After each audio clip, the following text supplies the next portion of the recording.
बिस्मिल्लाहिर्रहमानिर्रहीम, अस्सलाम वालेकुम। आप देख रहे हैं प्रोग्राम स्पोर्ट्स 360। मैं हूं अहमद नवाज। पाकिस्तान को जनूबी अफ्रीका के हाथों शिकस्त हुई है। पहले T20 इंटरनेशनल में जब पाकिस्तान को चेस करने जाना था तो रन रेट बरकरार नहीं रख पाए। स्लो स्टार्ट कहें, अच्छा स्टार्ट कहें, दरमियाना स्टार्ट कहें, आप कुछ भी कह सकते हैं, लेकिन एक चीज़ बड़ी वाज़ेह है कि हम स्ट्राइक रेट और मैच सिचुएशन और मैच अवेयरनेस, इन तीन चीज़ों को अगर एक ही लाइन के अंदर रखेंगे तो हम उस लाइन पर कभी चल ही नहीं पाए और ना चल पा रहे हैं। तो बड़ी मायूसकुन कारकर्दगी थी। ऑल्दो आप कह तो सकते हैं जब मैच का एंड रिजल्ट आएगा कि आप बड़े कम रन से हारे हैं, लेकिन मैच की एक अप्रोच और एक मोमेंटम होता है जिसको शायद आप एंड में बरकरार नहीं रख सकते। इसमें कुछ परफॉर्मेंसेस ज़रूर हैं। साइम अयूब ने बड़ा अच्छा आगाज़ किया पाकिस्तान के लिए। पाकिस्तान की बॉलिंग पावर प्ले में शानदार रही, कुछ विकेट्स भी हासिल करने में कामयाब रहे, बट मिलर द किलर, और हमेशा वही डिफरेंस डलता है और वही हमने देखा और बहुत ही ज़बरदस्त उनकी परफॉर्मेंस रही। साथ ही साथ लिंडा की बहुत अच्छी परफॉर्मेंस रही। उन्होंने ना सिर्फ बॉलिंग में बल्कि बैटिंग में भी वाज़ेह फ़र्क डाला। तो आज बाकायदा तौर पर गुफ्तगू करेंगे, क्योंकि बार बार ये कहा जा रहा है कि T20 के लिए आपको इम्पैक्ट प्लेयर्स की ज़रूरत है, और इम्पैक्ट प्लेयर्स ऐसे हैं जो शायद पाकिस्तान में मौजूद तो थे लेकिन हम उनको बना नहीं पाए या हम उनको समझ नहीं पाए। तो जब आपको एक सिचुएशन ऐसी आती है कि आखिरी ओवर में 18 चाहिए तो आपको बंदा चाहिए जो 3 छक्के मारेगा, आप उसको इग्नोर नहीं कर सकते। और इसलिए मैं कहता हूं कि कुछ लोगों को आपको एक लॉन्ग रन देना पड़ता है, एक ओपन लीश देनी पड़ती है। जैसे कि दुनिया में आपको मैक्सवेल नजर आएगा 10 में से शायद 2 मैच ही जिताएंगे लेकिन सिंगल हैंडेडली जिताएंगे। 8 फेलियर्स को भी जो है वो एक ही नटशेल में रखा जाएगा। तो इन चीज़ों पर ज़रूर गुफ्तगू करेंगे। अभी भी 2 T20s तो बाकी हैं और उम्मीद यही करते हैं कि पाकिस्तान कमबैक ज़रूर करेगा, लेकिन इतना अच्छा जब स्टार्ट होता है, और हम बार बार कह रहे थे कि पता टीम का तब लगेगा जब आपके ऊपर साउथ अफ्रीका हावी होगी, तो आप उसको किस तरीके से हैंडल करेंगे, पैनिक बटन नहीं दबाएंगे। और वही हुआ कि जब मिलर चार्ज कर रहे थे तो बॉलर्स जो थे उनके पास कोई जवाब नहीं था। लेकिन इस मौके पर मैं साउथ अफ्रीका की बहुत तारीफ़ करना चाहूँगा, स्पेशली जो उनके 18 साल के फास्ट बॉलर हैं मपाखा। ही वाज एब्सोल्युटली ब्रिलियंट और शानदार बॉलिंग की उन्होंने, और बड़ी एक अच्छी कंपोज साइड नज़र आई और बड़ी अच्छी परफॉर्मेंस रही। तो इस बारे में ज़रूर हम गुफ्तगू करेंगे। आगे आने वाले जो 2 T20s उसमें पाकिस्तान को क्या करना है इसको भी डिस्कस करेंगे। उसके बाद आपसे चैंपियंस ट्रॉफी की बात करनी है, जहाँ पर डेडलॉक बरकरार है। आज फैसला मुतवक्के ज़रूर है। बहुत सारे ज़राए बार बार उसी फ्यूजन हाइब्रिड मॉडल का जिक्र कर रहे हैं जिसमें हम भी भारत जाकर नहीं खेलेंगे, चाहे वो वुमेंस का टूर्नामेंट हो अगला, या 2026 का वर्ल्ड कप हो, या एशिया कप हो। कहा यही जा रहा है, लेकिन जो एक पक्की खबर है वो अभी तक नहीं आई और ना कोई उसकी तरफ अंदेशा दिया गया है। बस आज भी जिस तरह 4-5 इजलास पहले हो चुके हैं, आज भी उम्मीद की जा रही है कि शायद आज आखिरी एक फ़ैसला जो है वो इंटरनेशनल क्रिकेट काउंसिल की जानिब से आएगा। उसके बाद आपसे बात करेंगे भारतीय कोच जिनको ICC ने 6 साल के लिए बैन कर दिया है, 6 साल की पाबंदी लगाई गई है। बार बार हम ये T10 क्रिकेट का जिक्र ज़रूर करते हैं, और जिस तरीके से क्रिकेट होती है वहाँ पर बहुत ज़्यादा आई थिंक आप प्रोन होते हैं ऐसी एक्टिविटीज़ से। तो इस बारे में ज़रूर हम गुफ्तगू करेंगे, क्योंकि ना सिर्फ ये भारत के लिए एम्बैरेसमेंट तो है ही, लेकिन दुनिया क्रिकेट के लिए आई थिंक एक अलार्मिंग कॉल है कि क्या हो रहा है मुख्तलिफ लीग्स में जो दुनिया में खेली जा रही हैं। इसलिए मैं कहता हूं कि रेगुलेशन की ज़रूरत है जितनी भी लीग्स हो रही हों। इस बारे में गुफ्तगू करेंगे। उसके बाद चैंपियंस T20 कप की बात करेंगे, जहां पर सनसनीखेज मुकाबले जारी हैं। बहुत सारे अच्छी परफॉर्मेंसेस हमें नज़र आ रही हैं, लेकिन काफ़ी साबिक क्रिकेटर्स हैं जो इसकी क्वालिटी के ऊपर, इस टूर्नामेंट की क्वालिटी के ऊपर सवाल उठा रहे हैं। तो इस बारे में भी गुफ्तगू करेंगे। उसके बाद आपको बताएंगे पाकिस्तान के लिए एक और एजाज़ है। एशियन पावर लिफ्टिंग चैंपियनशिप में पाकिस्तान के नूर दस्तगीर भट्ट ने एक बड़ा रिकॉर्ड कायम किया है। इससे पहले भी वो माजी में पाकिस्तान के लिए बड़े एजाज़ जीत कर ला चुके हैं। बहुत ही शानदार एथलीट हैं, तो उनको बहुत बहुत मुबारकबाद हो। पैनल से आपका तारुफ कराते हैं, क्रिकेट से शुरुआत करेंगे। सबसे पहले हमें स्टूडियोज़ में ज्वाइन कर रही हैं हमारी स्पोर्ट पाकिस्तान की साबिक cricket captain, international cricket commentator, broadcaster and presenter Sana Mir. अस्सलाम वालेकुम, कैसी हैं आप? Thank you for joining us. साथ ही साथ हमें ज्वाइन कर रहे हैं fellow anchor and expert Saeed Mohammad Awais. अस्सलाम वालेकुम, कैसे हैं? मैं ठीक ठाक है। मैं बिल्कुल ठीक हूँ, बहुत शुक्रिया। आप भी ज्वाइन करें, और साथ ही साथ ज्वाइन करें सीनियर स्पोर्ट्स जर्नलिस्ट और हमारे तजियाकार जनाब मोई शाह साहब। अस्सलाम वालेकुम, कैसे हैं शाह जी? अल्लाह का एहसान, थैंक यू फॉर जॉइनिंग अस। तो सना, बड़ा इंटरेस्टिंग मुकाबला था, हाई इंटेंसिटी मैच तो ज़रूर हुआ, Miller the killer as always, but मुझे बड़ा सरप्राइजिंग लगा कि आपने 6 ओवर्स पावर प्ले के बहुत ही अच्छे करा दिए, और उसके बाद एकदम से चार्ज आया जिसका जवाब हमारे पास नहीं था, और बैटिंग में it's the same story all over again.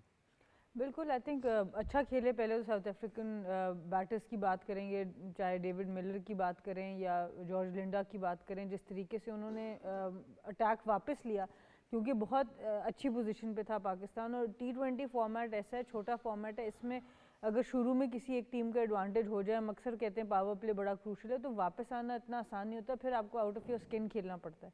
और यही हम मॉडर्न डे क्रिकेट की जो बात करते हैं या स्ट्राइक रेट्स की बात करते हैं कि इस तरह का जो वापस आना है, कम बैक करना है, वो उसके लिए आपको इस तरह के प्लेयर्स बड़े ज़रूरी चाहिए, क्योंकि T20 किसी तरफ भी जा सकता है।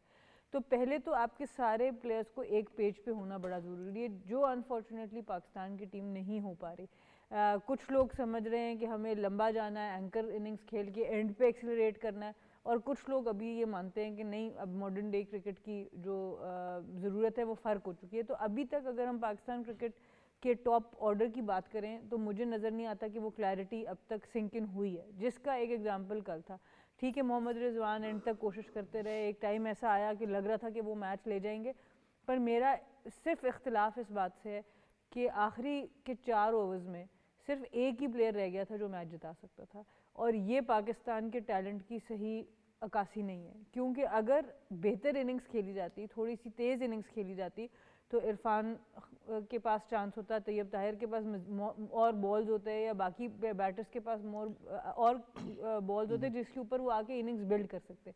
अब जब वो आ रहे थे, स्ट्राइक इतना ज़्यादा रन रेट बढ़ चुका था और ओवर्स इतने कम रह चुके थे कि वो जो प्रेशर बिल्डअप होता है वो फिर दूसरे बैटर्स के पास चांस नहीं हो रहा था, वो फिर एक ही रिजवान रह गए थे जो मैच जिता सकते। तो आई थिंक ये इस पोजीशन तक टीम को नहीं आना चाहिए। आपके पास इतने बॉल्स और इतने बैटर्स अवेलेबल होने चाहिए एंड पर कि कोई भी आके मैच जिता सके, और आई थिंक जो बेहतरीन T20 टीम्स हैं वो इसी तरीके से क्रिकेट खेलती हैं। तो इसके ऊपर हम जितनी जल्दी आएंगे उतना ही पाकिस्तान का फ़ायदा होगा। आपने बात की 2 स्कूल ऑफ थॉट्स की, जहाँ पर एक है कि एंकर इनिंग्स लेकर चलनी है एंड तक, लेकिन हम बार बार ये बात कर रहे हैं कि T20 क्रिकेट की एवोल्यूशन अब ऐसे है कि कोई और दुनिया की साइड होती तो शायद वो 18 ओवर्स में ये गेम ख़त्म करने की कोशिश करती। बिल्कुल, एंकर एक आध हो सकता है, और वो भी उसका भी जो एक्सेलरेशन है उसकी टाइमिंग बहुत ज़रूरी है। ऐसा नहीं है कि रिजवान तेज़ खेल नहीं सकते, जो उन्होंने आखिर में एक्सेलरेट किया वही उनको 20 बॉल पहले करना चाहिए था। क्योंकि अब आप बाकी देखें, साइम अयूब को देखें 15 में 30, डेविड मिलर को देखें तकरीबन 40 में 80, तो 200 के स्ट्राइक रेट है, डबल है स्ट्राइक रेट। तो हम 120 के स्ट्राइक रेट पे 110 के स्ट्राइक रेट पे नहीं सोच सकते कि हम मैच विनिंग परफॉर्मेंसेस देंगे। तो एंकर भी करना है, तो एंड पर जब आपने छोड़नी है आपकी इनिंग्स, तो वहाँ पर आपके 200 के करीब होना चाहिए। तो यही मॉडर्न डे क्रिकेट की जो है वो रिक्वायरमेंट है, और इसको हम जितनी जल्दी समझेंगे, इसमें किसी की पर्सनल क्रिटिसिज्म नहीं है किसी प्लेयर पे। बहुत बड़े प्लेयर्स हैं, चाहे रिजवान है, बाबर है, one of the best in Pakistan है, बट इसको हमें समझना पड़ेगा इस ज़रूरत को जो T20 क्रिकेट की है। शाह जी, क्वालिटी में तो हम नहीं एतराज़ करते, जिस तरह सना ने भी कहा कि पाकिस्तान के लिए बड़ी खिदमात हैं और ठीक है बहुत बड़े प्लेयर हैं, लेकिन शायद अब वक्त आ गया है कि वो भी पाकिस्तान के लिए सोचें, हम सब भी मिलकर सोचें कि आपने अगर दुनिया की बड़ी टीमों से मुकाबला करना है T20 क्रिकेट में, तो आप ऐसी क्रिकेट खेल कर नहीं जीत सकते। देखिए अहमद, एक चीज़ है क्वालिटी और दूसरी है रिक्वायरमेंट। अच्छा, आप पूरा पाकिस्तान का रिसेंटली जो पाकिस्तान ने परफॉर्मेंस दी है T20 क्रिकेट में, वो देखें, पाकिस्तान ने तकरीबन 11 मैच खेले हैं वर्ल्ड कप और वर्ल्ड कप के बाद, उसमें से 7 पाकिस्तान आ रहा है और 4 सिर्फ जीता है, 2 वर्ल्ड कप में जीता, 2 जिम्बाब्वे के अगेंस्ट जीता। और इसमें आप पाकिस्तान की पावर हिटिंग देखें, 6 हिटिंग एबिलिटी देखें, तो आपको क्लियर नज़र आएगा कि बहुत डिफरेंस है। कल भी आप देखें 14 छक्के उन्होंने लगाए साउथ अफ्रीका ने, हम 4 लगा सके। ठीक है जी, अब ये डिफरेंस है ना, ये बढ़ता जा रहा है और हम उसको कॉप अप नहीं कर रहे, हम उसको मीट नहीं कर रहे इस रिक्वायरमेंट को जो बड़ा मस्ट है कि अगर आपको मॉडर्न डे क्रिकेट और T20 क्रिकेट खेलना है, फिर आपको बाउंड्री क्लियर करनी पड़ेगी। मिलर जैसा, क्लासन जैसा, लेंडे जैसा आपको एटीट्यूड दिखाना पड़ेगा। और हमारी बदकिस्मती ये है कि हमारे ज़्यादातर बैट्समैन बहुत अच्छे हैं। ये मैं नहीं कहता कि वो क्रिकेटिंग सेंस अगर आप देखें तो बाबर आजम से अच्छा प्लेयर ही कोई नहीं है। क्रिकेटिंग सेंस देखें तो आपके रिजवान भी बड़ा अच्छा है, लेकिन रिक्वायरमेंट डिफरेंट हो जाती है T20 क्रिकेट में। वनडे में तो ये चलता है काम, ग्राउंड स्ट्रोक चलती हैं, ऑफ एंड ऑन एक आध 6 है वो भी चल जाता है। लेकिन यहाँ पे जो है ना, यहाँ 6s की तादाद, बड़ी 8s की तादाद आपको ज़्यादा करनी पड़ती है। और हम बदकिस्मती से जिसने भी कल देखें ट्राई की है, इवन सैम अयूब ने की है, बाबर आजम ने की है, जिसने भी ट्राई की है वो बाउंड्री लाइन क्लियर नहीं कर सके। और ये मैं समझता हूँ कि मेन वजह है। और ये आप देखिएगा कि कुछ अरसे तक ये चीज़ ज़्यादा होती जा रही है और ये एक कॉन्सेप्ट ज़्यादा डेवलप किया जाता है। और उसमें आपको 2 चीज़ें बड़ी ज़रूरी होती हैं। एक तो आपके पास इतनी पावर हो कि आप बाउंड्री लाइन क्लियर कर सकें और अच्छे ग्राउंड्स में क्लियर कर सकें। दूसरा, आपकी टाइमिंग की परफेक्शन होनी चाहिए। और टेनिस में भी कहते हैं ना, टेनिस में जब आप टेनिस खेलते हैं, तो क्योंकि मैं थोड़ा बहुत खेलता हूँ, टेनिस जब आप खेलते हैं तो बॉल जो टेनिस की जब आप स्ट्राइक करते हैं फोर एंड या बैक एंड, वो एक जगह पे आए तो फिर उसको मारें तो उसकी टाइमिंग ठीक होती है। वो कॉन्सेप्ट है यहाँ पे भी डेवलप करने वाला कि किस टाइम बेस्ट तरीका है कि आप उसको हिट करें और मैक्सिमम आगे जाए। इसकी एक अमली मिसाल डेविड मिलर की इनिंग्स थी कि एफर्टलेस लग रहे थे, जी, बिल्कुल एफर्टलेस लग रहे थे। कितना उन्होंने, लगता ही नहीं है उन्होंने जोर लगाया और लगता था बाउंड्री और क्राउड में जा रही थी बॉल। अब किस तरह आप मैच कर सकते हैं 14 सिक्सेस और अगेंस्ट 4 सिक्सेस, और हम कहते हैं हम मैच जीत सकते हैं? हम नहीं जीत सकते इस तरह। और आगे और मुश्किलात होंगी अगर आप वो पावर हिटर्स तैयार नहीं करेंगे। बड़ी अच्छी बात है, बड़े अच्छे प्लेयर हैं हमारे, बाबर आजम टेस्ट क्रिकेट का उनको कोई शक नहीं है, इनसे अच्छा बैट्समैन कोई नहीं है। वनडे क्रिकेट में भी बहुत इनकी मतलब है कि बड़े अरसे तक ये खेल सकते हैं क्योंकि उसमें आपको टाइम मिलता है, मौका मिलता है। लेकिन फॉर T20 क्रिकेट हमें कॉन्सेप्ट को नया डेवलप करना पड़ेगा, हमें नई चीज़ इसमें लानी पड़ेगी जो हम पीछे रह रहे हैं। और ये ज़्यादा मैं कहता हूँ कि ये गैप बढ़ता जा रहा है, कम नहीं हो रहा। बिल्कुल। वैसे साउथ अफ्रीका कल एंड में ऑलमोस्ट साउथ अफ्रीका बनते बनते रह गई, तो लग यही रहा था, नो बॉल भी हो गई, बहुत सारी चीज़ें हो रही थी। लेकिन हमारे पास, मैं फिर कहूँगा, ऐसा नहीं है कि ऐसे प्लेयर्स नहीं हैं। मोहम्मद हारिस आए, बड़े शानदार लगे, आपको उनकी इनिंग्स याद होगी, और लगता था कि ठीक है फेलियर्स होंगे, लेकिन अगर ये साइम के साथ ओपन करेंगे तो क्या शानदार T20 की जोड़ी बनेगी। फ़खर जमान परफॉर्म करते रहे, खैर वो जो मामला हुआ वो एक अलग स्टोरी है। आसिफ अली बीच में आए, एक ऐसे प्लेयर थे जिनको आप 18-20 रन दें तो एक ओवर में शायद 10 में से 2 दफ़ा तो आपको बना के वो भी दे सकते हैं। और पास में आप चले जाएं, आपको याद होगा मुख्तार आए थे पाकिस्तान के लिए, अवैस जिया आए थे, वो आए थे, रफ़तुल्लाह मोहम्मद को बहुत लेट चांस दिया गया, उसके साथ एक नुमान अनवर थे, बड़े शानदार प्लेयर थे, वो चले गए।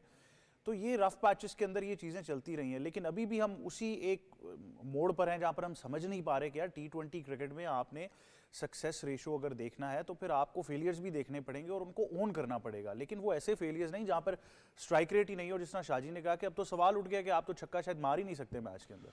देखिए, एक तो सबसे पहले मुबारकबाद शाहीन शाह अफरीदी, कल 100 खिलाड़ियों को उन्होंने आउट भी किया। अच्छी बात है कि आपको कल रिदम के अंदर नजर आएगा, उनकी बॉल टच भी हुई है 143 के करीब। फिर मैं वही बात पे आऊँगा जो आप मुझे कहते हैं ना आजकल फेवरेट टॉपिक है आपका, स्ट्राइक रेट है। डेविड मिलर कल 200 को टच कर रहा था। बाबर आजम की बात करूं, अनफॉर्चुनेट तो नहीं मैं कहूँगा, जिस शॉट पे वो आउट हुए हैं, फिर मैं कहता हूँ उनको टाइम चाहिए ऑन द क्रीज थोड़ा सा शॉट्स को बनाने में। वो प्लेयर नहीं है कि आप कहें कि आते ही 170-180 बोर्ड पे ऊपर और आपको 7 रन या 8 रन पर ओवर चलना और आके वो फायर पावर आपको दिखाए, ऐसा जो बैट्समैन है नहीं। साइम अयूब ने जो कल इनिंग्स खेली है, 15 बॉल में 31 की है, वो मायने रखती है यहाँ पर इन जैसी सिचुएशंस के अंदर। आप 50 रन करें, आपके जी मैंने माइलस्टोन टच किया 50 रन करके, और आप गेंदें खेलें 41, तो वो माइलस्टोन आपको टच नहीं होगा क्योंकि आपने विनिंग चेज के लिए जाना है।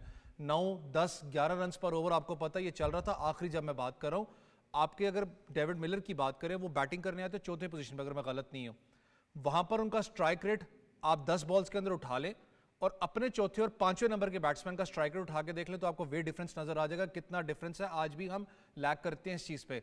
जो शाहजी बात कर रहे हैं ना, सीरीज कंपैटिबिलिटी की बात करूं, पाकिस्तान ने जिम्बाब्वे के खिलाफ अगर छोड़ के बात करूं, जिम्बाब्वे रिजवान पे ज्यादा एडेड प्रेशर अब किस लिए, आप 4 लगातार मैचेस हार चुके हैं। ऑस्ट्रेलिया के 3 मैचेस, आप साउथ अफ्रीका की बात करें आप 4 मैचेस हार चुके हैं।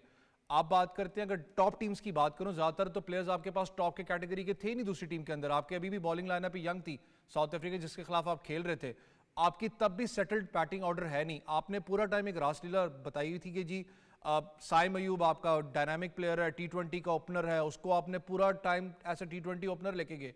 आकिब जावेद आपको याद हो कोच होने से पहले उन्होंने एक बात की थी कि रिजवान और बाबर का जो मामला है पार्टनरशिप का, मैंने इसको तोड़ना है, मैंने थोड़ी इंप्रोवाइजेशन लेके आनी है। कल कौन सी इंप्रोवाइजेशन थी? कल आपने वही काम किया, आपने बाबर रिजवान को वापस ले आए, साइम अयूब को 1 डाउन बैट्समैन पे ले आए। सबसे बड़ा मसला आज ऑन एयर में माफ़ी मांगता हूँ, मैं था सबसे बड़ा कल्प्रिट उस्मान खान के मामले पे। मैं कहता था नहीं यार चांस मिलना चाहिए, चांस मिलना चाहिए। PSL में परफॉर्म किया है लड़का, आपके निक के अंदर नजर आ रहा है, आप जाती करोगे, जब फ्लॉप होगा तब दोगे। भाई कुछ प्लेयर्स होते हैं जो लीग क्रिकेट या डोमेस्टिक क्रिकेट पे टॉप लेवल क्रिकेट खेलते हैं, इंटरनेशनल मटेरियल नहीं होते। मैं ये माजरत के साथ ही अल्फाज यूज़ करूंगा, इंटरनेशनल मटेरियल नहीं है। आपको इस चीज़ पर अंडरस्टैंड करना पड़ेगा। हारिस को किसने ख़त्म किया? हमने ख़त्म किया ना। मैं आपको उस कोच की बात बता रहा हूँ जब वर्ल्ड कप के अंदर थे, जब पाकिस्तान फाइनल्स तक पहुंचा था, मुझे वो सकलैन भाई की बात बता रहा हूँ। सकलैन भाई कहते हैं उस वक्त आपको याद हो हेडन के साथ ऐसा कंसल्टेंट थे, बैटिंग की बात करें, 2 प्लेयर्स के बारे में उसने बात की थी, एक हारिस और एक आसिफ की। कि आसिफ इसकी बैट स्पीड बहुत अच्छी है, बॉल बहुत सख्त मारता है। आप वाली बात उसने भी दोहराई थी, उसने कहा ये ऐसा प्लेयर आप इसको यूज़ कर सकते हो कि यार 4 मैचेस में 1 या 2 मैच वो जिताएगा जो अनएक्सपेक्टेबल मैचेस होंगे, जो आपने उसने किया था न्यूजीलैंड या अफगानिस्तान के खिलाफ। इसको लॉन्ग रन चाहिए। हारिस की उसने बात की थी कि स्टेबिलिटी चाहिए थोड़ा सा, कि दिमाग से मुझे पता है वो जो मामला उनके हैं कि 2-3 अपना उनकी बॉल्स नहीं लगती, वो प्रेशर लेते हैं, लेकिन जो अभी इनिंग्स वो खेल रहा है, इतनी लंबी इनिंग्स खेली नहीं चैंपियंस कप में। जो शॉट्स वो लगा रहे हैं ना, वो पाकिस्तान में आपका कोई और बैटर नहीं लगा सकता। मैं आपको सिंपल ये कहूंगा, मतलब इतनी एग्रेसिवनेस। मैंने तो कल भी एक हाइपोथेटिकल प्लेइंग 11 अपने दिमाग में मैं तशकील दे रहा था कि यार अब इससे आगे हमने क्या सोचना है, इससे भी बुरे बुरे फैसले हुए हैं। तो उसमें हारिस साइम को अगर आप ओपन कराते, फ़खर को 3, तैयब ताहिर 4, 5 पे आपका इरफान बनता, उसके बाद आसिफ अली 6 पे, और फिर उसके बाद आपकी वो ऑलराउंडर आमिर जमाल और जांदाद शाहीन, इस तरह के बॉलर्स आपके आ सकते थे, और सुफियान मुकीम और अबरार आपका 2 स्पिनर है। फिर उसमें लोग सवाल उठाते हैं जी कप्तान, पूरी दुनिया ऐसे करती है, T20 के अंदर यंग कप्तान बना देते हैं। हमने इंग्लिश को देखा, उन्होंने ऑस्ट्रेलिया को लीड किया, सीरीज जिता दी। आप बना दें मोहम्मद हारिस को कप्तान? क्या क्या क्या है, किस चीज़ का डर है? आप क्या वजह? आपने मोहम्मद हारिस को कप्तान बनाया था पाकिस्तान शाहीन्स का? बिल्कुल बनाया। उसने कुछ सीरीज में परफॉर्म करके भी दिया, ऐसा कैप्टन की बात कर रहा हूँ। एशिया कप जो अंडर 23 था उसके अंदर उसने परफॉर्म कर दिया, बैटिंग में मुझे पता है फ्लॉज उसके रहे, ऐसा कैप्टनशिप की बात कर रहा हूँ। अचानक एक बंदे को आप बताते भी नहीं और अगले दफ़ा आप कहते हो अल्लाह हाफिज़, दूसरा कप्तान उठा के ले आओ, आप हुरैरा को कप्तान उठा के ले आओ। सबसे बड़ा एग्जाम्पल था, आपको याद हो, ये वो बंदा था जिसका 140 के करीब आई गेस अगर स्ट्राइक रेट मेंटेन था, जो हमने कहा हुआ था कि जी आपने स्ट्राइक रेट को मेंटेन करके रखना है। एक प्लेयर डोमेस्टिक में 140 के करीब स्ट्राइक रेट मेंटेन करता है, आप दूसरी सीरीज में उसको ड्रॉप कर देते हो। दैट मीन्स कि जो आगे आने वाले यंगस्टर्स हैं उनको आप क्या जवाब दे रहे हो कि भाई 140 वाला भी हमें नहीं चाहिए, हमें वही चाहिए जो वहां पर जाए 130 140। आज भी इस चीज़ पे मैं कह रहा हूँ आप लोगों को, पता है बहुत से लोगों को बुरी बात लगती है, लेकिन देखो फैक्ट है यार, 200 आपकी टीम नहीं चेस कर सकती वनडे में। आपके मिडल ऑर्डर के अंदर इतनी स्ट्रेंथ चेजिंग वाली है ही नहीं है। आप नहीं वनडे T20 दोनों की, क्योंकि आगे कप्तान चैंपियंस ट्रॉफी आ रही है ना, चैंपियंस ट्रॉफी आपके लिए आ रही है ना। आप 180 कर लेते हो अगर T20 की, क्या टीम के अंदर सख्त है 180 चेस करने की? भाईजान आपका 9 रन पर ओवर चलता है, कहां से करोगे? आप जरा बेहतर इसको एनालाइज कर लेंगी। मैंने तो एक हाइपोथेटिकल, ये तो खैर हर बंदा अपनी डिमांड कर सकता है, मेरी डिमांड ये है, लेकिन डरना नहीं चाहिए। आप ट्राई करें, क्या है हारिस को अगर आप देते हैं एक रन, तो हम बार बार वही 50-100 वाले प्लेयर ढूंढ रहे हैं। प्लेयर आपको चाहिए जो 3-4 छक्के मार के एकदम से गेम का मोमेंटम चेंज करे और सारा मैच आप शिफ्ट कर लें। कल भी आपने देखा कि जो ही मोमेंटम थोड़ा सा शिफ्ट हुआ, साउथ अफ्रीका ने पैनिक बटन दबा दिया। तो आपको ऐसा प्लेयर चाहिए होता है, लेकिन हम बार बार तलाश कर रहे हैं उसी तरह की कवर ड्राइव नजर आए, 50 रन नजर आए, 100 रन नजर आए, और ऐसा नहीं होगा T20 क्रिकेट में। देखिए, आपको दोनों प्लेयर्स चाहिए, और बाकी टीमों के पास बड़ा डिफरेंस ये है कि उनके पास ऐसे प्लेयर हैं जो कि 50 भी बनाते हैं, पर वो बनाते भी 20-25 बॉलों पे। हम ये नहीं कह सकते T20 में हमें सिर्फ 3-4 छक्के मारने वाले प्लेयर चाहिए, वो आपको मैच जिता देंगे। नहीं, T20 में भी एक स्किल है इनिंग्स बिल्ड करने की, जिसमें आपको एक मतलब कम से कम टॉप 6 में कम से कम 4 बैटर्स ऐसे हैं होने चाहिए जो आपको 60-70 रन की इनिंग्स खेल के दे सकें। तो उनमें से एक भी चल जाए एक मैच में तो आपके अगले 3 मैच निकल जाते हैं, 4 मैच निकल जाते हैं। तो हम एक ही उस तरह नहीं, सारे आसिफ अली भी नहीं खेल सकते, सारे मोहम्मद हारिस भी नहीं खेल सकते, पर जो आपके पास इस वक्त अवेलेबल रिसोर्सेज हैं उनको आप कहाँ पे पुश कर सकते हैं और कहाँ पे हमसे पहले गलती हुई है कि हमने कहाँ पुश नहीं किया, हम दूसरे लोगों को पुश करते रहे। जिस वक्त मोहम्मद हफीज़ मिडिल में खेल रहे थे, जिस वक्त आपके पास और सीनियर प्लेयर्स थे, तब यही बात हम करते आ रहे थे कि आप पहले 10 ओवरों में 60 रन करते हैं, आखिरी 10 ओवर में 80-90 एक्सपेक्ट नहीं कर सकते, और इसीलिए आपका वो मिडिल ऑर्डर फेल होता रहा। तो अब हम दोबारा उसी तरफ जा रहे हैं। मोहम्मद हारिस के साथ सबसे बड़ी ज़्यादती मेरी नज़दीक जो हुई है वो उनको गलत फॉर्मेट में खिलाया गया। पिक उनको T20 से किया गया, वेस्ट इंडीज़ मुल्तान में आया, मैचेस हुए तो वनडे में उनको 4 नंबर पे 5 नंबर पे खिला दिया। वहाँ से उनकी गेम मज़ीद ऊपर नीचे हुई और उनकी शॉट सिलेक्शन से मैं इतनी इम्प्रेस नहीं हूँ। जब उनको मैंने इमर्जिंग कप में भी देखा, एज अ कैप्टन उन्होंने बहुत अच्छा किया, पर एज ए प्लेयर उनकी शॉट सिलेक्शन वहाँ पर नहीं थी। तो इस तरह का प्लेयर जिसको आप सिर्फ एक माइंड से डेवलप करें, साइम को हमने फिर भी बेहतर डेवलप किया क्योंकि उनको आपने सारी रन ही T20 में दी। फिर जब वो वहाँ पे सेटल हो गए, फिर हम आहिस्ता आहिस्ता करके वनडे और टेस्ट की तरफ उनको लेके आए। तो इस तरीके से आप कर सकते हैं कि पहले एक फॉर्मेट पे उस प्लेयर को एडजस्ट होने दें। हारिस को हमने जैक ऑफ ऑल ट्रेड्स बना दिया, जिसकी वजह से आज वो कहीं पर स्टैंड नहीं करते। उसके बाद हमने हसीबुल्ला को ले आया, तो कोई भी ओपनर आपका सेटल नहीं है। जब से मोहम्मद रिजवान आए, पहले सरफराज थे, उनके सब पीछे मोहम्मद रिजवान आए, उससे पहले रोहेल नज़ीर को बहुत सोचा कि जी ये आ जाएंगे नेक्स्ट बिग थिंग, उनको हमने इसी तरह सही से इस्तेमाल नहीं किया।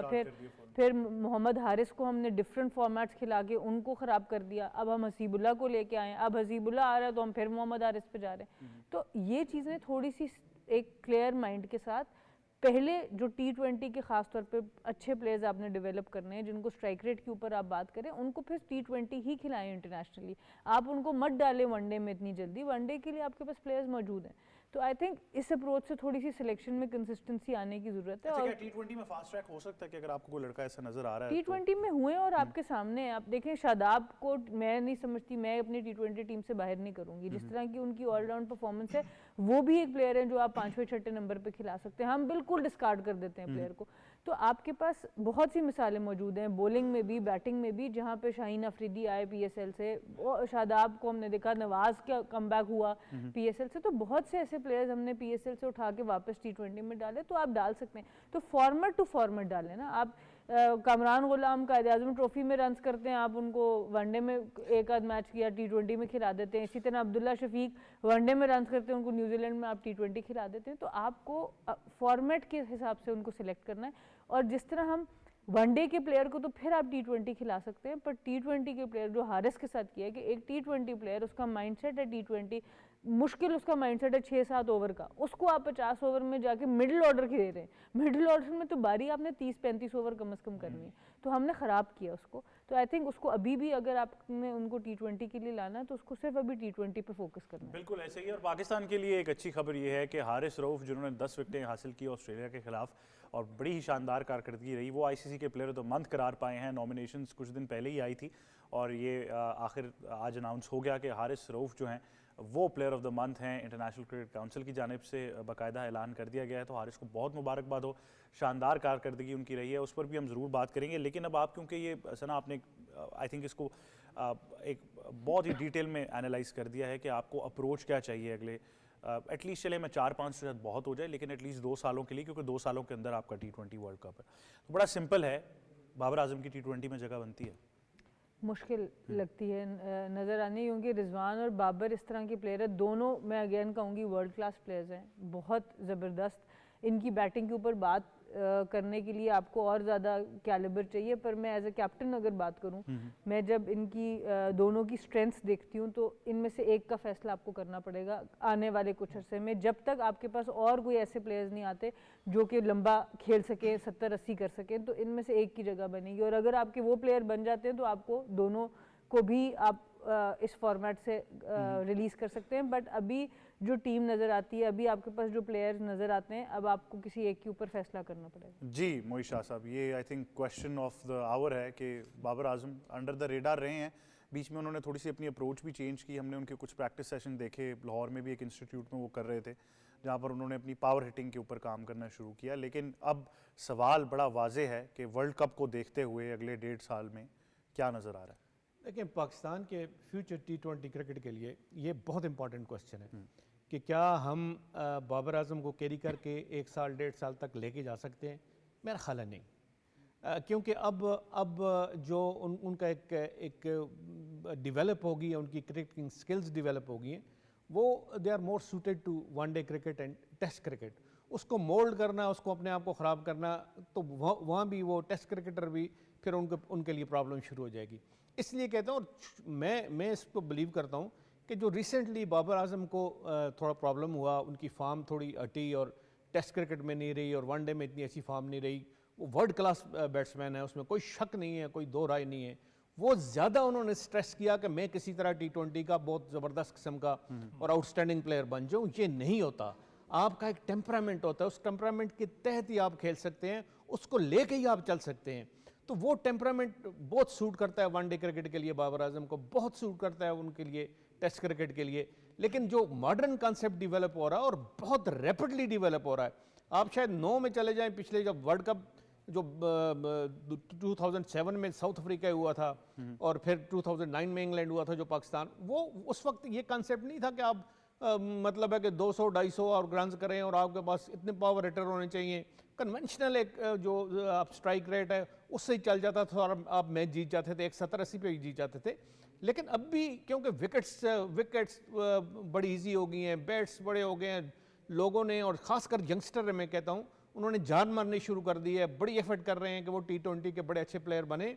उन्होंने वो कॉन्सेप्ट डेवलप कर दिया है कि अब आप इस तरह के प्लेयर जो बाबर आजम जैसे हैं वो T20 में मिसफिट हो रहे हैं, और मिसफिट आप जितना जल्दी पाकिस्तान रियलाइज़ कर ले इतना ही अच्छा है, क्योंकि हमें अब टीम बनानी है अगले वर्ल्ड कप में और 2026 में वर्ल्ड, तो एक साल आप रन देना आपको पड़ेगा। जो आपका नई डेवलप्ड सोच है उसको, वो जो प्लेयर उसमें फिट होते हैं उनको ज़रा लॉन्गर रन आपको देना पड़ेगा ताकि वो एडजस्ट कर पाएँ, जहाँ उनकी जो खामियाँ हैं, थोड़े बहुत प्रॉब्लम्स हैं, उनको ओवरकम कर लें। लेकिन शायद ये टू एज स्वॉर्ड इसलिए बन गई कि एक पॉइंट पर आप कह रहे हैं कि हम एआई बेस्ड सिलेक्शंस कर रहे हैं, डेटा को और नंबर्स को देख रहे हैं। अब नंबर्स तो ऑब्वियसली हैं, नंबर्स में तो कोई शक नहीं है हमें कि शानदार कारकर्दगी रही है, लेकिन आप फिर ये नहीं समझ पा रहे शायद कि ये मुस्तकबिल तक नहीं चल सकेगा। नहीं, यही मैं कह रहा हूँ ना कि रैपिडली चेंज हो रहा है सिस्टम। T20 क्रिकेट का बहुत ज़्यादा चेंज हो रहा है। आप इंडिया रिसेंटली साउथ अफ्रीका गए, आपने उनकी बैटिंग की एबिलिटीज़ देखी होंगी, वो किस तरह डेवलप कर रहे हैं, सारे एफर्ट कर रहे हैं हमारे ही एफर्ट करने में, और यही हमने मार खाई है। मैं समझता हूँ, मैं फील करता हूँ कि जो हम जाके अमेरिका और वेस्ट इंडीज़ जाके हम परफॉर्म नहीं कर सके, उसका बेसिक रीज़न ये था कि हमने अपने आप को उस तरह एडजस्ट नहीं किया जिस तरह बाकी टीम्स ने एडजस्ट किया, और ये और ज़्यादा इसकी रिक्वायरमेंट आगे जाके चल के आएगी आपको। इसलिए बेहतर है कि अपने जो 20-25 प्लेयर हैं सॉलिडली फॉर T20 क्रिकेट, उनको आप इलादा करें, उनको लॉन्गर रन दें, उनको खिलाएं, उनसे देखें। ये जिस तरह आपने आसफ की बात की, जिस तरह आपने हारिस की बात की, ये बिल्कुल फिट होते हैं इस सिस्टम में। फ़खर की बात की आपने, सैम अयूब हैं, इरफान खान न्याजी है, बहुत अच्छा खेलते हैं, बड़ा तेज़ खेलते हैं, अगर उनको प्रॉपर चांस मिल जाए। मुझे तो कल ये भी नहीं अच्छा लगा कि शहनशाह अफरीदी आ गए और वो पीछे रहे, इस तरह नहीं है। आप अपनी जगह पे खिलाएं, सही तरह खिलाएं, तो ये यंगस्टर जो हैं ये आगे परफॉर्म करने की अहलियत रखते हैं। लेकिन बात वो ये है कि हमें फैसले करने पड़ेंगे, डिसीजन मेकिंग करनी पड़ेगी। ये नहीं है कि यार आप भी खेलो मैं भी खेलूंगा, जिस तरह पहले चलता आ रहा है वो चलता आ रहा है, सिस्टम अब ख़त्म हो गया। मेरा ख्याल है आप ज़्यादा कंसंट्रेट करें, जो अच्छे प्लेयर हैं, हमारे क्लासिक प्लेयर हैं, जिनमें एबिलिटी है लंबी इनिंग खेलने का, स्टे करने का, और ये भी एक टेम्परामेंट, ये मैं कहता हूँ शायद वो इतनी इंपॉर्टेंट चीज़ नहीं है। T20 क्रिकेट, टेस्ट क्रिकेट और वनडे क्रिकेट बहुत ज़्यादा इंपॉर्टेंट है। इसमें ज़बरदस्त किस्म के बैट्समैन बाबर आजम जैसे ही चलते हैं या रिजवान ही खेल सकते हैं, तो ये अपनी वो कंसंट्रेशन टोटली वहाँ पे लेके जाएं और यहाँ पे एक नया सेटअप और नया सिस्टम इवॉल्व करने दें, ताकि वो रिजल्ट ओरिएंटेड हो और हम भी मुकाबले कर सकें फॉरेन टीम के साथ जिस तरह रैपिडली ग्रो कर रही है। लेकिन इसमें एक नुकसान ज़रूर हुआ है, जिस तरह आपने कहा कि आप जब अपनी नेचुरल एबिलिटी से हटके कुछ करने की कोशिश करते हैं, तो जो वो वनडे और टेस्ट की डोमिनेंस थी बाबर जैसे बैटर की, वो भी फिर ख़त्म हो जाती है, क्योंकि आप ऑब्वियसली एक चीज़ अगेंस्ट द टाइट कर रहे हैं। लेकिन वैसा बहुत सारी चीज़ों को आपको एनालाइज करना है। कल बॉलिंग में भी हमने देखा कि थोड़ा सा एक पैनिक बटन दब गया, क्योंकि डेविड मिलर का शायद जवाब ही नहीं आ रहा था। मैं शायद चाह रहा था कि कल आप साइम से 1-2 ओवर करा लेते, अच्छा मौका था, लेकिन कल वो सोच नहीं थी। कल आप उसी तरह चलते गए जैसे आप चल रहे थे, हारिस को बीच में उस तरीके से यूज़ नहीं किया, तो वो आई थिंक सुफियान मुकीम वाले मैं बड़ा ऑल दो हे वायर हो गए। बिल्कुल मैं कैप्टनशिप की अगर बात करें, मैं खुद थोड़ा सा कल हैरान था। वैसे मैं हाईली रेट करता हूँ रिजवान को। विकेट कीपिंग ग्लव मैन की बात करें, one of the best glove man वक्त आपके पास वो कंट्री में मौजूद है और वो आपको परफॉर्म करके भी दे रहे हैं। कैप्टनशिप में सबसे अच्छी चीज़ जो लगती है रिजवान की, वो ये है कि बिजी रखता है अपनी फील्ड को। आपने देखा होगा वो बात कर रहे होते हैं कंसिस्टेंटली, माइक से आवाज़ भी आ रही होती है, कंसिस्टेंटली प्लेयर को बिजी रखते हैं। लेकिन कल जो खास करके फील्ड प्लेसमेंट, और जब आप बात करें सुफियान मुकीम की, एक यंगस्टर है, देखें जिम्बाब्वे के खिलाफ उसने ट्रैक रिकॉर्ड बनाया, अच्छी बात है, लेकिन ये साउथ अफ्रीका है, ठीक है चोकर्स हैं, पिछली सीरीज़ आपने हराई हुई है उनको, लेकिन साउथ अफ्रीका एक डिफरेंट साइड है। डेविड मिलर जिस तरीके की कल बैटिंग कर रहा था, वो चैलेंज ही था सुफियान मुकीम के लिए। साउथ अफ्रीका का हमेशा डेविड मिलर की स्पेसिफिकली, चाहे वो आईपीएल में उसकी इनिंग्स देख लें उठा के, चाहे इसके लिए मुल्तान के लिए देख लें उठा के, वो यही करता है कि जो नया प्लेयर आता है उसके पहले दिमाग में बात होती है कि मैंने इसको अटैक करना है, सेटल नहीं होने दिया। उसने कल सुफियान मुकीम को यही किया है। फिर शॉर्ट ऑफ द लेंथ भी आपने देखा होगा, सुफियान मुकीम ने 2-3 अपना आउटसाइड ऑफ स्टंप्स उसको दिए हैं। आखिरी ओवर करवाना एक यंगस्टर को, वो पहले ही मार खा चुका है, मुझे कप्तानी की कल समझ में नहीं है इस बात पे। आप जब साइम अयूब की बात करते हैं, आप उसको as a proper spinner use करते हैं, चाहे वो टेस्ट के अंदर आपने उसको यूज किया, आपने उसको ओडीआई क्रिकेट में भी यूज किया, आप T20 में भी यूज करते हुए हैं। जब आपको पता है सुफियान मुकीम आपसे नहीं कर रहा, तो आप उसको यूज कर सकते, यूटिलाइज कर सकते थे इस सेटअप के अंदर। इसलिए मैं जो कप्तान ने बात की थी ना शादाब खान की, अहमद भाई शादाब खान की कमी कल महसूस मुझे भी हुई है, इस सेंस में कि यार आप लिमिटेड ओवर्स उनको सूट करता है, चाहे वो बैटिंग की बात करें, आपके पास कल सबसे बड़ा जो मसला था, आपके पास बैटिंग ऑलराउंडर नहीं था।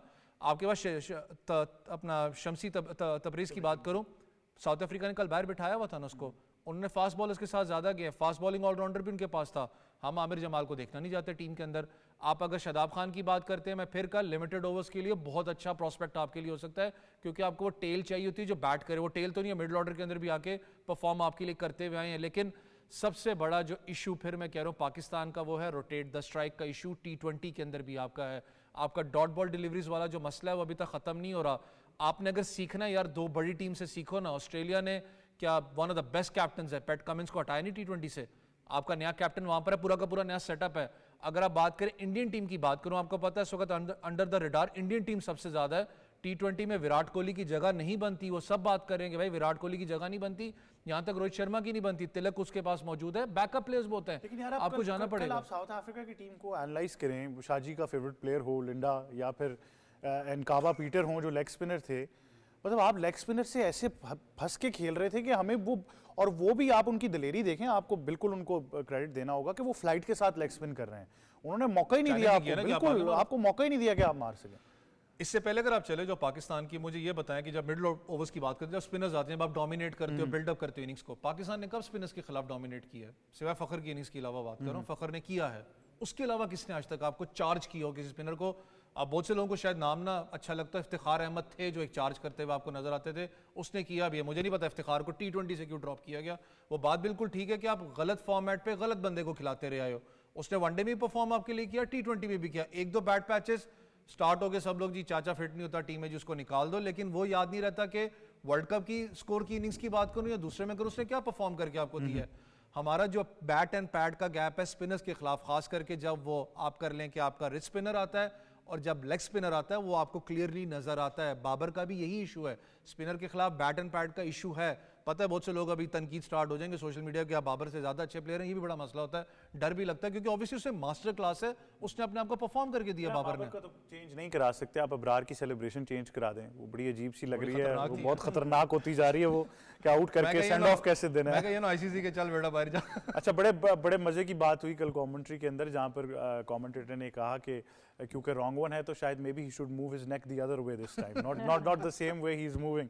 बट होगा कभी पाकिस्तान में कि हम डिफरेंट टीम्स बना पाएं, या हमारा अभी भी तौर तरीका वही है कि अगर एक प्लेयर है तो तीनों फॉर्मेट्स में खेले या दो फॉर्मेट्स में एटलीस्ट खेले, लेकिन तीन सेपरेट टीम्स और तीन कप्तान शायद हमें बनते हुए ना नजर आए? देखिए, सबसे इम्पोर्टेंट चीज़ है स्टेबिलिटी एट द टॉप, जो कि अनफॉर्चुनेटली पाकिस्तान क्रिकेट एंजॉय नहीं करता। हम लोग ने देखा है कि लीडरशिप हो, चाहे चेयरमैन हो या कप्तान हो, कोच हो, सेलेक्टर्स हो, बहुत फ्रीक्वेंटली बदलते हैं। किसी भी टीम के साथ जब आप इस तरह का रवैया इख्तियार करेंगे तो वहाँ पे प्रॉब्लम ज़रूर आएंगी, क्योंकि आपका एक विजन ही सेट नहीं है। एक कोच जो है वो अगर कहेगा कि हाँ हम एक एंकर के साथ जा सकते हैं, बाकी एग्रेसिव है, दूसरा शायद आगे कहे नहीं दो एंकर्स भी खेल सकते हैं, तो वहाँ पर एक क्लियर विजन नज़र नहीं आएगा। और अब मोहम्मद रिजवान को क्योंकि दोनों फॉर्मेट दे दिए, जिस वक्त बाबर को भी तीनों फॉर्मेट दिए थे और बहुत बैकिंग थी चेयरमैन की, तो रिजल्ट हमने देखे कि एक विजन पे एक पेज पे टीम जब आई उससे बड़ा फ़र्क पड़ता है। तो अभी थोड़ा टाइम लगेगा अंडर मोहम्मद रिजवान भी, आई थिंक अच्छे कप्तान है। मैं अगेन बात करूँगी टेक्टिकली इस वक्त one of the best captain हैं पाकिस्तान में, उसके साथ शादाब भी मुझे लगता है कि पीछे नहीं है ज़्यादा। बट सबसे इम्पॉर्टेंट बात यही है कि आपका विजन सेट हो T20 का। वो अब तक थोड़ी रिलक्टेंस नज़र आ रही है आपके टॉप ऑर्डर बैटर से उस रोल को लेने में, वो हम समझ नहीं पा रहे कि नहीं, हम कभी कभी सोचते हैं, शायद ऐसा लगता है कि बस 160 150 में आदत डालें बॉलर्स आउट करने की, तो वो भी एक अप्रोच है। बट वो आपके बड़ी टीमों के अगेंस्ट जब फुल फ्लेज टीम्स खेलेंगी, अच्छे बैटिंग ट्रैक्स होंगे जहां बाउंस होगा, वहां पर आप एक्सपेक्ट नहीं कर सकते एक दो बड़े ओवर्स आएंगे। एक दो बड़े ओवर्स कल उन्होंने लिए, एक दो बड़े ओवर्स कल हमने लिए, पर जो डिफरेंस था वो 10 अबव ओवर्स, उनके कुछ 7-8 थे, हमारे 5 थे। अच्छा, नहीं बीच में भी लगा कि शायद हम 160 तक रिस्ट्रिक्ट कर लेंगे, लेकिन वो आखिरी जो दो ओवर्स आखिरी 2 ओवर्स उन्होंने बड़ा अच्छा चार्ज लिया, बहुत कैलकुलेटेड खेले। लेकिन अगर आप 10 रन से ऊपर के ओवर देखें तो उनके 8 9 ओवर्स हैं, उसमें 2 20 से ऊपर के भी ओवर हैं। हमारे टोटल 5 ओवर हैं जिसमें हम 10 रन से ऊपर गए, उसमें हमारा एक वो 24 रन का ओवर नो बॉल के साथ आ गया। तो जब तक आप 10 रन से ऊपर बार बार पुश नहीं करेंगे, इसलिए हम जो बात करते हैं, हम पावर प्ले में उनसे आगे थे। 6 ओवर्स के बाद हमारी एक विकेट गई थी, गालिबन 55 था, वो 40s में कुछ थे, तो हम पावर प्ले में उनसे अहेड थे। पर हम 7th 8th 9th ओवर में वहां पे जाके हम नीचे अच्छा, हमारे तो 3 और 2-3 रन 4 रन के ओवर्स में भी बड़े कंफर्टेबल नजर आ रहे थे। वो जो 2-3-4 रन के ओवर थे वो बहुत डैमेजिंग होते हैं, वो T20 क्रिकेट में आप वापस नहीं ला सकते, तो वहां पे आप अपनी विकेट नहीं रोक सकते, आपको बाउंड्री के लिए जाना ही जाना है ताकि नेक्स्ट बैटर आके फिर उसको कंप्लीट। बिल्कुल, लेकिन मेरा ख्याल है अब 2 T20s हैं तो you can always make amends, और अभी जरा ट्रेंड भी चला है कि पाकिस्तान अगर हारा है तो फिर उसके बाद बड़ा एक खतरनाक कमबैक करता है। आई होप कि ऐसा ही हो। साथ ही साथ चैंपियंस ट्रॉफी की बात ज़रूर करनी है। अभी तक कोई कंफर्म रिपोर्ट्स तो नहीं आई, आज फैसला जो है वो ज़रूर मुतवक्के है। लेकिन शाहजी, क्या खबर है आपके पास? अब तक तो बहुत सारी खबर से आपने हमें आगाह किया है, लेकिन आज क्या खबर है? क्योंकि आज अब सब देख रहे हैं आईसीसी की जानिब, दुबई की तरफ नजरें हैं कि शायद कोई फैसला आएगा वहाँ से। देखें, ख़ासकर जब इंडो पाक क्रिकेट की बात आती है ना जी, तो आप एतबार नहीं कर सकते इंडियन क्रिकेट में। एक दिन वो वादा करके जाते हैं कि जी हम ठीक है, यस हो गया, ठीक है जी, ये रेसिप्रोकल और फ्यूजन हाइब्रिड मॉडल यही चलेगा और हम खेलेंगे, इसी तरह खेलेंगे। तो जब वापस जाते हैं वो अपने मुल्क में और अपनी गवर्नमेंट से और स्टेक होल्डर से जब वो कंसल्ट करते हैं, तो फिर नए एक उसमें आके आ जाते हैं। वो कहते हैं नहीं जी, अगर T20 वर्ल्ड कप में अगर आप फाइनल में पहुंच गए तो आपने फाइनल ज़रूर इंडिया में खेलना है। भाई एक दफ़ा डिसीजन हो गया कि आपने नहीं खेलना तो हमने नहीं खेलना, तो ये बात ख़त्म हो गई। तो फिर फाइनल क्या खेलना और सेमीफाइनल क्या खेलना? आप भी ना खेलें ना, चैंपियंस ट्रॉफी के फाइनल में अगर आप आ गए तो आप ना खेलें। तो इस तरह की निटी ग्रिटीज़ में पढ़ के और आप पूरा एक जो सिस्टम है और एक आपकी जो अंडरस्टैंडिंग हुई है, वर्बली अंडरस्टैंडिंग हुई और आपने कमिटमेंट की है कि इन राइटिंग भी हो जाएगी, इसमें कोई नहीं है। अब वो आप इन राइटिंग से भी थोड़ा बहुत हिल रहे हैं और फिर आप एक आध मैच में भी आप हिल रहे हैं, तो ये मेरा ख्याल है ये क्रिकेटिंग एक वर्ल्ड के लिए ये अच्छी खबर नहीं है। और इस तरह की दरमी अगर आपने सिस्टम में आप लेके आते हैं आईसीसी के पूरे सिस्टम में, तो सारा कुछ डिस्टर्ब हो जाना है। और पाकिस्तान को डिफरेंट किस्म की थ्रेट्स, जी ये होगा तो ये हो जाएगा, चैंपियंस ट्रॉफी आपसे चली जाएगी, फलाना हो जाएगा, अगर आप नहीं आएंगे, आपने कमिटमेंट दी हुई है, अगर आप पुल आउट करेंगे तो कमिटमेंट भी ये है वो है, इस तरह की बातें अभी चल रही हैं। लेकिन अगले 1-2 दिन, मैं आज की बात नहीं करूँगा, 1-2 दिन बड़े इंपॉर्टेंट, आज भी हो सकता है, वो कल भी हो सकता है, और मतलब है ये 3 दिन मैं कहता हूँ वीकेंड से पहले ये इंपॉर्टेंट है। वो इसलिए कि देखें, हम तो अपनी जगह, और पाकिस्तान क्रिकेट बोर्ड की मैं बात कर रहा हूँ, वो अपनी जगह जो स्टैंड लिया हुआ है वो स्टैंड है। अगर हाइब्रिड मॉडल पे आपने खेलना है तो फिर इंडिया ने भी हाइब्रिड मॉडल पे पाकिस्तान खेलना है, पाकिस्तान ने भी हाइब्रिड मॉडल पे इंडिया में खेलना है।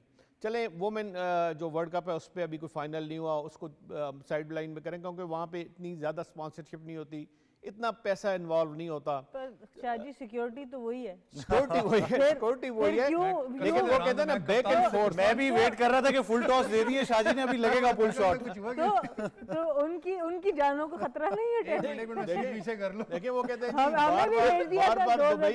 बार बार दुबई आना, फिर वुमेन टीम्स दोनों को लेके इंडिया जाना, फिर दुबई आना। शाहजी आप बाजी में उधर जाके निकल जाएगा। बाजी में शाहजी अब सारों का खून बराबर होना चाहिए ना। लेकिन शाहजी आप बाजी में हेलमेट ना पहन के एक नुकसान उठा चुके हैं, तो ये कप मैं शायद दूर कर लूं थोड़ा सा। नहीं शाहजी हमारे उस्तादों में। लेकिन शाहजी आपने एक बात इसमें जरूर की, आपने ये देखें, आप ओवरऑल तो अब अगले 2 दिन, मेरे ख्याल से पिछले 2 महीने से 2-2 दिन करके हम आगे आ रहे हैं। हो गई थी, इसमें कोई शक नहीं है, उन्होंने कमिटमेंट दे दी इंडियन क्रिकेट, लेकिन उसके बाद फिर मुकर गए, फिर जब वापस गए, शायद उन्होंने स्पॉन्सर से, बाकियों से, स्टेक होल्डर से, सबसे डिस्कशन की, तो वो ही बात है। अच्छा, मजाक पूरी दुनिया में बन रहा है शाहजी, ये भी बता दें, अपनी बात आती है तो फिर पता चलता है अपना कोच भी बैन करवा बैठे हैं। जी, मतलब मजाक उसके बारे में भी आगाह उसमें तो कोई दो राय नहीं होती ना कि ये बेटिंग मैच फिक्सिंग कहाँ से शुरू हुई है। सब दुनिया को पता है, सब दुनिया को पता है, इंडिया वाले मेन मरकज है इंडिया में ये बेटिंग और मैच फिक्सिंग का, जिससे ये स्प्रेड हुई है पूरी वर्ल्ड में, और आज तक वो कंट्रोल किए हुए हैं और बड़े बड़े प्लेयर्स को कंट्रोल किए हुए हैं। याद रखिएगा, इंडियन बेटिंग और मैच फिक्सिंग माफिया जो है उसके हाथ में आज तक भी बड़े बड़े प्लेयर हैं, और वो उनको खिलाई जा रहे हैं, उनको अपने अज़ाइम हैं उनके लिए यूज़ किए जा रहे हैं।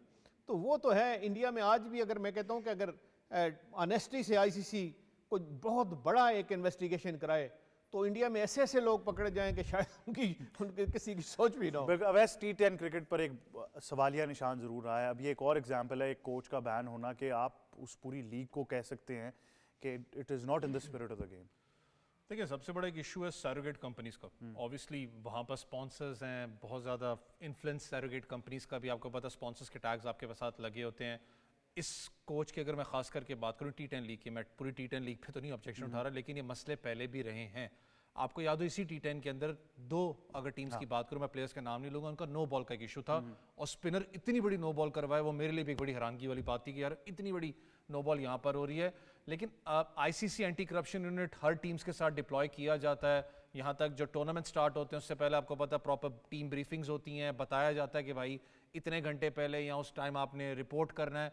दो चीज़ें मतलब मैंने कहा ना कि प्लेयर्स के दिमाग में जो आज तक जितना हमने टाइम गुजारा टीम्स के साथ, अब प्लेयर्स बेचारे इस चीज़ से डरते हैं एक चीज़ कि यार अगर खुदा न खास्ता कोई इनको अप्रोच करता भी है, अगर आप उसी टाइम रिपोर्ट कर दो दैट्स रिपोर्टेड। बेशक आपका ICC एंटी करप्शन का बंदा सोया भी हो, लेकिन आपने रिपोर्ट कर दिया, रिपोर्टेड है। लेकिन रिपोर्ट पता है क्यों नहीं करते ज़्यादातर प्लेयर्स? वो डरते क्यों हैं? उसके कॉन्सिक्वेंसेस क्या होंगे? वो थ्रेट करेंगे मेरी फैमिली को। दूसरा उसको डर पता है क्या होता है कि यार पता नहीं मैं करूं तो मेरा क्रिकेट करियर ना जाता रहे। मतलब उन कॉन्सिक्वेंसेस के अंदर, बट आई थिंक एक वाज़ेह शर्मिंदगी है और पूरी दुनिया में एक मजाक सा बनता जा रहा है। आखिरी सवाल आपसे ज़रूर है चैंपियंस ट्रॉफी को लेकर के, अब तक फैसला नहीं हो पा रहा और मैं ज़रा अपने एंड पर थोड़ा डैमेज कंट्रोल या रीफ्रेज ज़रूर करूँगा कि फिर वुमेंस टीम को भी इंडिया नहीं जाना चाहिए, सिंपल एज दैट। नहीं जाना चाहिए क्योंकि देखें पाकिस्तान, वो भी पाकिस्तान को ही रिप्रेजेंट कर रहे हैं। हम लोग भी जब गए थे मुश्किल हालात थे और हम लोगों का काम है एज क्रिकेटर्स, जब हमें कहा जाए मुल्क के लिए खेलने का तो जान भी हाजिर है, हम ज़रूर जाएंगे। पर पॉलिसी मेन और वेमेन के लिए यहाँ पे भी इक्वल होनी चाहिए। बहुत सी चीज़ों में इक्वालिटी नज़र नहीं आई, पर ये स्टांस जब आप लेते हैं कि एक मुल्क की टीम जाएगी या नहीं जाएगी या उसके कोई टर्म्स एंड कंडीशंस हैं, उसके अंदर अगर आप एक जेंडर को थर्ड क्लास सिटीजन की तरह ट्रीट करेंगे तो वो अच्छी बात नहीं है। फिर आपको स्पॉन्सरशिप्स को छोड़ के, पैसे को छोड़ के आपको वहाँ पर भी सेम पॉलिसी लानी चाहिए, क्योंकि अगर if it's not good enough for men it should not be good enough for women. बिल्कुल simple as that. And I think अभी तो कौम शायद जान मांगे ना मांगे स्ट्राइक रेट ज़रूर मांग रही है और वो शायद हम उस तरफ नहीं जा पा रहे। But overall I think situation बहुत कॉम्प्लिकेटेड है और हम यही देखते आ रहे हैं कि जब आप इसको इन अ नटशेल रखेंगे कि काफ़ी अरसे से, इवन मैं ये ज़रूर सवाल उठाऊंगा कि जब चैंपियंस ट्रॉफी अवार्ड हो रही थी पाकिस्तान को, तब वाज़े तौर पर भारत ने इस मौक़िफ़ को उस टाइम क्यों नहीं उठाया? तो ये एक बड़ा आई थिंक एम्बिग्विटी ये रहती है, लेकिन फ़ैसला फिर भी मुतवक्किल है। जिस तरह शाहजी ने कहा कि अगले 2 दिन बड़े अहम होने वाले हैं। अब क्या होता है, कौन सा मॉडल है और क्या उस पर एग्री कर पाते हैं? अगर एक दफ़ा एग्रीमेंट करने के बाद वापस आ गए हैं तो फिर आगे भी शाहजी हो सकता है कि कोई एग्रीमेंट करके फिर वापस आ जाए। ये बिल्कुल आप कुछ भी एक्सपेक्ट कर सकते हैं। और वो देखें टोटल इंटरेस्ट वो अपना वॉच करते हैं, वो सेटलमेंट की बात BCCI आज तक उन्होंने नहीं की और कभी भी इस तरह की बात आई है यहाँ कोई मकसद ऐसा हुआ कि चले कोई ले दे के मसला हल हो जाए, कोई आप थोड़ा सा लें कोई दूसरा मुल्क हिले तो एडजस्टमेंट कहीं हो जाए। वो एडजस्टमेंट मुझे नहीं समझ आती कि BCCI को इतना क्या पड़ा है कि पाकिस्तान को चैंपियंस ट्रॉफी में देख के और पाकिस्तान को होस्ट करने का एक जब उनको जहन में ख्याल आता है तो मुखालफत पे मुखालफत किए जा रहे हैं। शायद शिकस्त का डर तो नहीं है कि नहीं, पाकिस्तान शिकस्त का में नहीं शिकस्त यार, होगी तो असल हम में डर असल जाएंगे। में देखें एक टूर्नामेंट पाकिस्तान ने, अब तो कोई शक नहीं है कि पाकिस्तान ने सारी टूर्नामेंट्स को होस्ट किया, सारे टीम्स को होस्ट किया और एक अच्छा क्वालिटी अगर टूर्नामेंट बड़ी अच्छी तरीके से कर लेता है तो फिर वो डोर्स ओपन हो जाते हैं फॉर नेक्स्ट। शाह साहब आपका बहुत शुक्रिया, वैसे आपका बहुत शुक्रिया, thank you very much. Sir Aamir, क्या होगा फैसला ये तो अब वक्त ही बताएगा और हम कब से उस वक्त का इंतज़ार कर रहे हैं। लेकिन एक बात ज़रूर है कि भारत ने जिस तरीके से अपने आप को पोर्ट्रे किया है, उनकी चाहे वो क्रिकेट हो, चाहे वो क्वालिटी ऑफ क्रिकेट हो, चाहे उनका बोर्ड या उनकी वो फासिस्ट हिंदुत्व आइडियोलॉजी हो, वो बुरे तरीके से एक्सपोज हो चुकी है और वाज़े शर्मिंदगी का सामना है, पूरी दुनिया के अंदर उनका मजाक बन रहा है। हम अभी भी उम्मीद करते हैं कि फैसला पाकिस्तान के लिए बेहतर रहेगा। साथ ही साथ आपको ये भी बताते चलें कि चैंपियंस कप T20 जारी है। सनसनीखेज मुकाबले आप PTV स्पोर्ट्स पर बराह रास्त देख सकते हैं और आगे मुस्तकबिल में पाकिस्तान का T20 टैलेंट तलाश करना है स्ट्राइक रेट की बुनियाद पर, तो इस पर भी ज़रूर नज़र रखिएगा। यही था आज का प्रोग्राम, मुझे और टीम को दीजिए इजाज़त। अल्लाह हाफ़िज़।